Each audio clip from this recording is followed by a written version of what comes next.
Selamat datang kembali di channel saya Timotius Duha, channel yang khusus menyampaikan informasi-informasi seputar skripsi maupun pengolahan data penelitian.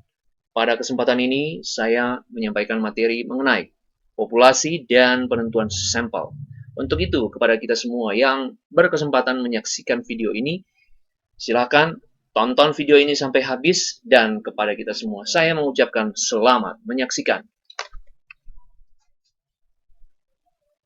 Yang pertama, kita perlu mengetahui pengertian dari populasi. Ya, populasi adalah sekumpulan objek-objek atau orang-orang yang akan dipelajari atau diteliti yang daripadanya dapat diambil suatu sampel. Ini untuk penelitian sosial, artinya berbasis manusia, berbasis pegawai, berbasis karyawan, dan seterusnya. Nah, kemudian ada juga pengertian dari Sugiono menyampaikan bahwa populasi adalah wilayah generalisasi yang terdiri atas objek dan subjek yang mempunyai kualitas dan karakteristik tertentu yang ditetapkan oleh peneliti untuk dipelajari kemudian ditarik kesimpulannya. Jadi ini bisa untuk penelitian non-sosial, bisa untuk penelitian sosial. Artinya, populasi di sini adalah segala sesuatu, baik benda hidup, benda mati, manusia maupun makhluk hidup yang ada di suatu lokasi atau tempat penelitian. Ya, jadi kalau misalkan begini, kita mau meneliti di kantor wali kota. Jadi keseluruhan yang ada di kantor wali kota itu dinamakan populasi. Ya, misalkan begini, pagarnya, atapnya, dindingnya, temboknya, bunganya, mobilnya, satpamnya, pegawainya, dispensernya, kulkasnya, AC-nya, dinding, tembok, meja, kursi, pokoknya apapun yang ada di dalam kantor wali kota tersebut merupakan populasi. Itulah yang disebut dengan populasi. Tetapi setelah kita mengetahui populasi, kita perlu menentukan manakah yang merupakan populasi kita. Misalnya kita mau meneliti apa? Meneliti bunga kah? Meneliti dinding kah? Meneliti perilaku pegawai kah? Atau meneliti udara kah? Atau meneliti air kah? Atau apa?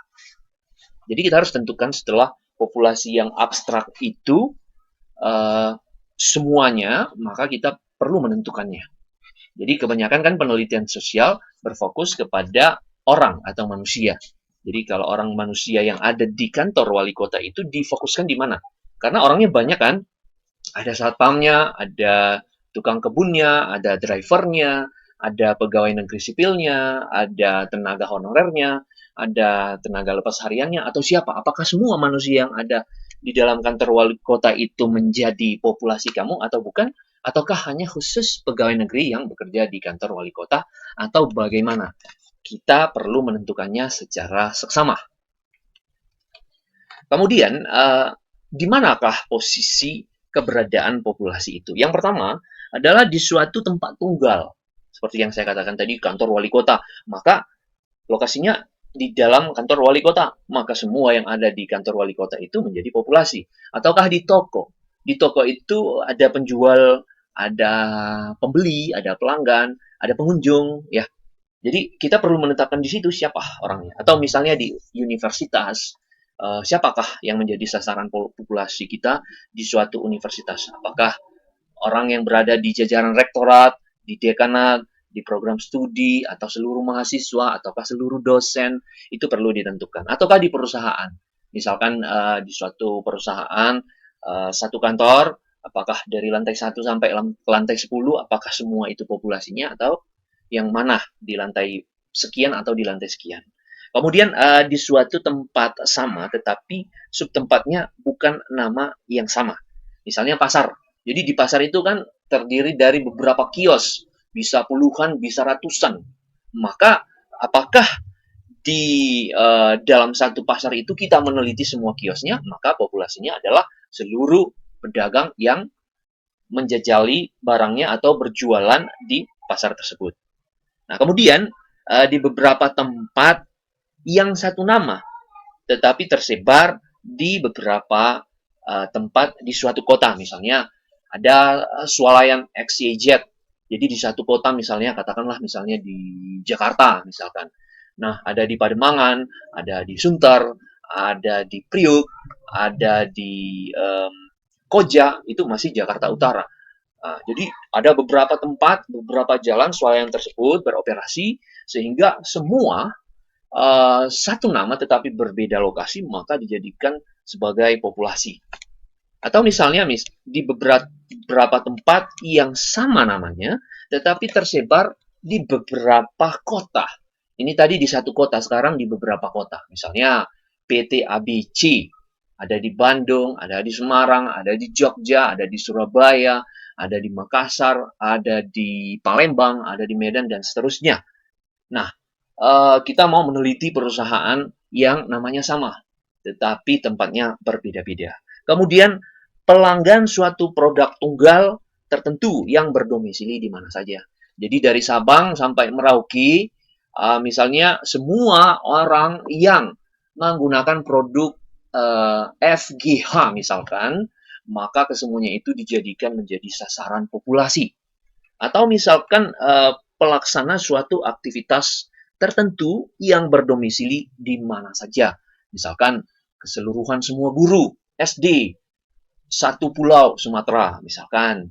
Atau misalnya keseluruhan guru olahraga yang mengajar di Kalimantan. Itu Kalimantan ada 5 provinsi.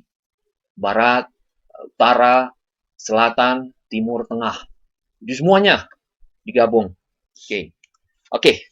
Yang kemudian, kenapa populasi itu perlu dibatasi? Atau misalkan jumlahnya itu perlu dikurangkan atau dikurangi atau disusutkan dari data awal. Nah, yang pertama adalah mengenai efektivitas.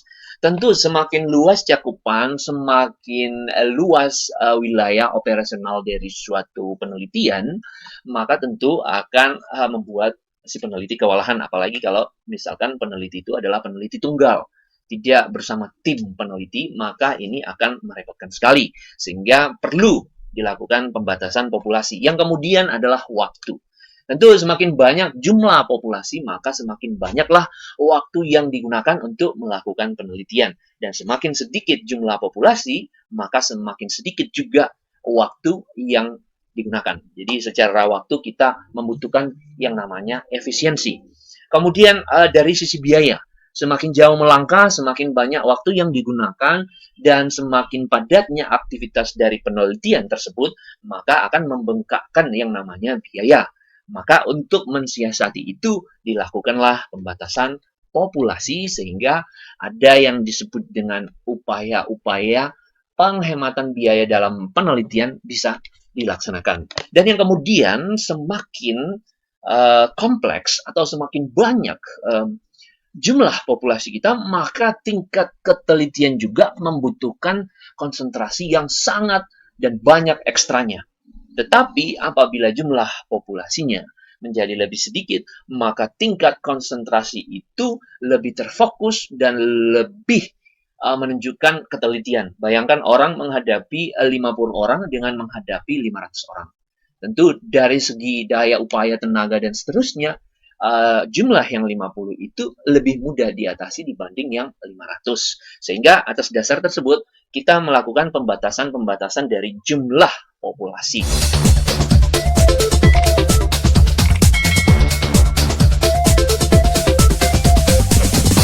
Ya, kemudian beberapa teknik dalam penentuan sampel itu terdiri dari beberapa cara. Ya, nah, yang pertama adalah probability sampling dan yang kedua adalah non-probability sampling. Nah, probability sampling sendiri terdiri dari beberapa jenis ya. Nah, yang pertama adalah simple random sampling. Nah, dilakukan secara acak tanpa mempertimbangkan strata yang ada di dalam suatu populasi yang homogen. Artinya, karakteristik atau jenis populasi yang ada di dalam populasi itu sama. Sehingga kita lakukan acak saja. Misalnya jumlahnya 100 atau 300, maka di dalam 300 itu kita pilih aja secara acak. Mau dia nomor 1, nomor 15, nomor 70, nomor 31, kemudian naik lagi menjadi 85, terus 100, terus urutan ke 200, 300 itu tidak menjadi masalah, ya. Oke.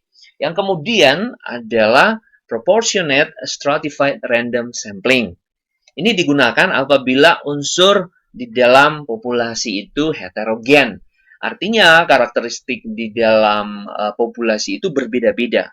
Jadi semua unsur di populasi itu harus terakomodir semuanya secara berimbang. Misalnya kalau di dalam populasi itu kita mempertimbangkan yang namanya katakanlah misalnya jenis kelamin, maka perempuan, laki-laki semuanya dilibatkan. Walaupun jumlah laki-lakinya lebih banyak dari perempuan, tetapi secara umum di dalam sampel ada laki-laki dan ada perempuan. Misalnya kalau kita mempertimbangkan dari jenis rambut misalnya, ada rambut yang ikal, ada yang rambut keriting, ada rambut yang kriwil, ada rambut yang bergelombang, ada rambut yang lurus, ada rambut yang lurus halus terurai ke bawah, maka semua orang-orang yang bertipe atau berjenis rambut tersebut akan dimasukkan ke dalam sampel. Oke. Yang kemudian adalah disproportionate stratified random sampling. Ini digunakan apabila populasi berserata tetapi tidak proporsional. Misalnya dari segi lulusan ya, pekerjaan. Misalnya ada yang SMP, ada yang SMA, ada yang D3, ada yang S1, S2, dan S3. Tentu secara jumlah mereka ini berbeda ya. Semakin tinggi tingkat pendidikan seseorang, maka jumlahnya di suatu perusahaan juga akan semakin berkurang, dan semakin rendah tingkat pendidikannya, maka jumlahnya pun akan semakin banyak. Tentu di suatu pabrik misalkan ya, di pabrik itu lebih banyak SMA-nya dibanding S2-nya. Ya, kenapa? Karena di pabrik itu adalah biasanya operasionalnya itu untuk produksi. Maka untuk produksi itu lebih mengutamakan fisik, bukan kemampuan operasional, kemampuan dalam melakukan POAC ya. Nah, kalau untuk kemampuan POAC ya wajar kalau menggunakan S2 misalkan. Tetapi untuk melakukan kegiatan-kegiatan produksi di dalam pabrik, ya cukuplah untuk lulusan SMA misalkan begitu. Nah, tentu jumlahnya tadi berbeda-beda, latar belakang pendidikannya juga berbeda-beda. Tetapi semuanya itu perlu diambil sampelnya meski jumlahnya tidak seimbang, gitu maksudnya. Kemudian adalah cluster sampling digunakan bila objek yang diteliti memiliki tempat yang luas sekali atau di lokasi yang terbagi-bagi, misalkan.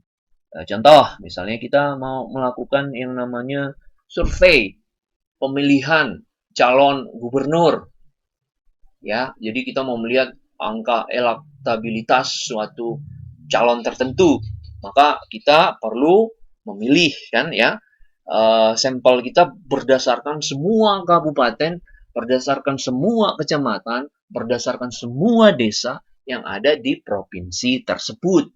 Nah, ini akan ditingkatkan ya. Misalnya untuk level kabupaten orangnya berapa, level kecamatan orangnya berapa, level desa orangnya berapa, dan di bawahnya itu level RT dan RW itu jumlahnya berapa. Sehingga semakin bertingkat-tingkat lah. Jadi setiap tingkat itu ada perwakilan masing-masing. Nah, ini ditetapkan karena jumlahnya yang sangat luas. Oke. Kemudian ada juga teknik pengambilan sampel dengan metode non-probability sampling. Ya, nah jenis-jenisnya adalah yang pertama adalah systematic sampling. Ya, sampling ini berjenis teknik yang berdasarkan penetapan sampel melalui urutan populasi. Misalnya populasinya ada 200. Maka apakah semua angka yang ganjil yang dipilih otomatis angka yang genap tidak dipilih, atau sebaliknya angka yang genap dipilih maka angka yang ganjilnya tidak akan dipilih.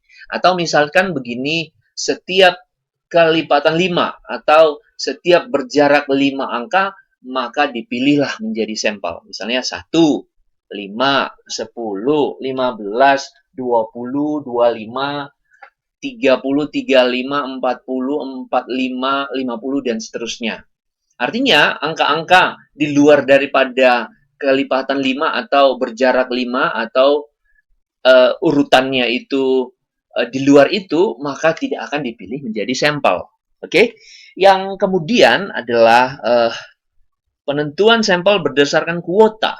Dilakukan apabila populasi memiliki ciri-ciri tertentu sampai jumlah kuota yang diinginkan. Maksudnya apa ya? Misalkan begini, kita mau meneliti ya tentang pendapat para engineering atau ahli bangunan ya dalam hal pembuatan suatu gedung. Maka kita mau menentukanlah berapa misalnya sarjana teknik di suatu kabupaten jumlahnya berapa. Kalau kita misalkan data misalnya 300 orang di satu kabupaten tersebut sarjana teknik, maka semuanya sarjana teknik kita jadikan sebagai populasi. Kalau kurang dari 300 itu, maka kita urung melakukan teknik ini. Jadi kita mau memakai teknik yang lain. Nah, kemudian ini yang paling populer di antara non-probability dan probability sampling adalah sampling incidental. Berdasarkan kebetulan, yakni siapa saja yang bertemu dengan peneliti dapat dijadikan sebagai sampel. Kemudian ada yang disebut dengan purposive sampling, yaitu penentuan sampel berdasarkan pertimbangan tertentu. Nah, pertimbangannya apa ya? Misalnya ada tentang penelitian misalkan kondisi perpolitikan di suatu provinsi ya. Kenapa setiap ada pemilihan suhu politiknya sangat tinggi? Maka sampel yang menjadi sumber datanya adalah orang-orang yang bergelut di bidang politik, misalnya pengurus partai, misalnya pengamat politik, misalnya penyelenggara pemilu, baik Komisi Pemilihan Umum maupun penyelenggara pemilu di bidang pengawasan, misalnya Badan Pengawasan Pemilu atau Bawaslu. Oke, jadi penelitian ini tidak boleh melakukan yang namanya generalisasi. Kan tadi pengertian populasi adalah seluruh yang termasuk wilayah generalisasi, baik objek maupun subjek. Jadi untuk kasus ini kita tidak boleh mengeneralisasi. Oke. Kemudian non-probability sampling berikutnya adalah sampel jenuh. Ya, ini ya. Penentuan sampel jika jumlah populasinya kecil. Nah, yang kecil itu misalnya tadi dari 30 ke 99 atau ada juga yang menyatakan bahwa sampel jenuh ini bisa dipakaikan untuk di bawah 30. Artinya populasi menjadi sampel, sampel menjadi populasi. Dan yang terakhir adalah snowball sampling, teknik penentuan sampel yang mula-mula jumlahnya kecil, kemudian lama-lama semakin banyak. Misalnya kita mau meneliti ya sesuatu konteks tertentu, nah kita sudah menetapkan jumlah sampelnya katakan misalnya 35, karena kita masih merasa kurang mendapatkan data yang menyenangkan atau informasi yang menyenangkan dari beberapa responden yang jumlahnya 35 itu, maka kita tambah misalkan 15, kita tambah 20, dan seterusnya. Oke, nah kalau misalkan ini, dari teknik ini misalkan probability sampling dan non-probability sampling ini masih rancu atau masih membuat kamu gamang, membuat kamu bingung, itu angka pastinya berapa. Jadi kalau menentukan probability sampling dan non-probability sampling ini kan nggak ada kepastian jumlahnya berapa. Hanya patokannya untuk kuantitatif minimal 30. Nah, di atas 30 itu kan angkanya banyak. 31, 32, dan seterusnya. Sampai tak terhingga. Maka penentuan pasti sampel itu bagaimana? Nah, ada lagi cara penentuan sampel yang lebih simpel ya. Yaitu penggunaan rumus dan tabel dari para ahli statistik. Ya, ada Slovin, ada dari Stephen Isaac, ada dari Krejcim dan Morgan, dan ada juga memakai rumus alternatif. Baik, kita bedah satu-satu. Nah, ini rumus Slovin ya. Rumus Slovin N, maksudnya N kecil ya. Ini sampel sama dengan N. Jumlah populasi kita berapa? Dibagi dalam kurung 1 tambah N. Jumlah populasi kali E kuadrat. E itu adalah error. Kita mau menetapkan E itu terserah kita. Bisa 5%, bisa 10%. Oke, jadi rata-rata orang menggunakan E itu adalah 5. Jadi 5 kuadrat sama dengan 25 misalkan. Oke, ini juga sangat populer di kalangan peneliti yang memakai rumus Slovin. Itu kalau jumlah populasinya di atas 100 ke 300 biasanya memakai Slovin. Oke, kemudian ada rumus Isaac dan Michael ya. Ini S sama dengan lambda kuadrat kali populasi kali P kali Q per D kuadrat kali N kurang 1 tambah lambda kuadrat kali P kali Q. Oke, nah nanti kita melihat di tabel bantu ya, berapa kalau untuk lambda kuadrat ini, taraf kesalahannya kita akan lihat berdasarkan jumlah sampel. Di kolom horizontal itu 1%, 5% atau 10%.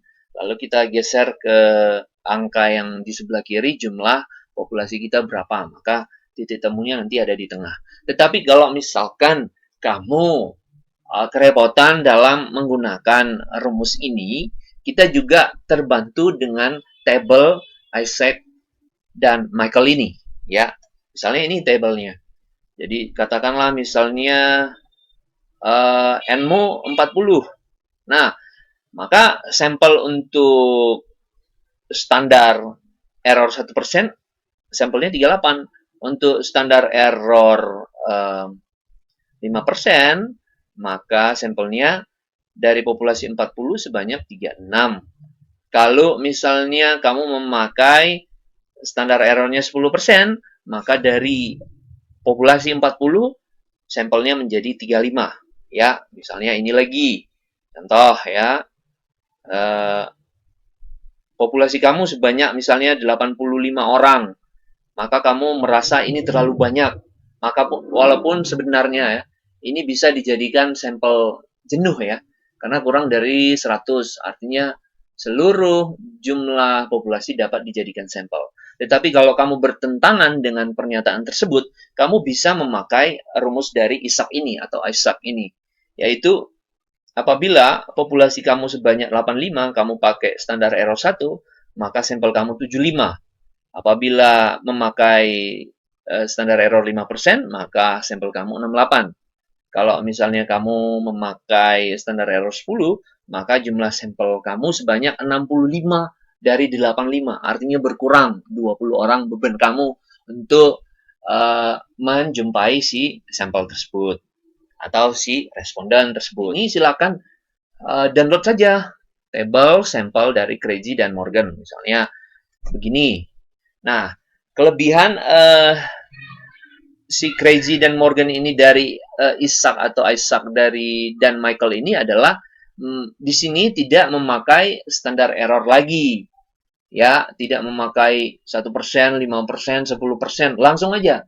Contoh ya, misalkan kalau populasi kamu 35, maka sampelnya 32. Kalau misalkan populasi kamu 45, maka sampelmu 40. Kalau misalkan populasi kamu 70, maka sampel kamu 59. Kalau populasi kamu 95, maka sampel kamu menjadi 76. Jadi sangat simpel. Ya. Kemudian ada juga misalkan rumus alternatif. Nah, rumus alternatif ini bisa dipakai ya. Untuk regresi sederhana, formulanya adalah 15 kali jumlah variabel. Jadi, untuk regresi sederhana udah dipastikan bahwa variabelnya 2. Maka 15 kali 2 sama dengan 30. Jadi kembali lagi bahwa untuk penelitian kuantitatif minimal jumlah sampelnya adalah 30. Jadi ini udah memenuhi asumsi syarat atau persyaratan dari jumlah minimal sampel pada penelitian kuantitatif. Kemudian untuk regresi berganda misalkan, rumusnya adalah atau formulanya adalah 10 kali jumlah variabel. Kalau misalkan variabelmu 4, 3 variabel bebas, 1 variabel terikat, maka 4. 10 kali 4 sama dengan 40.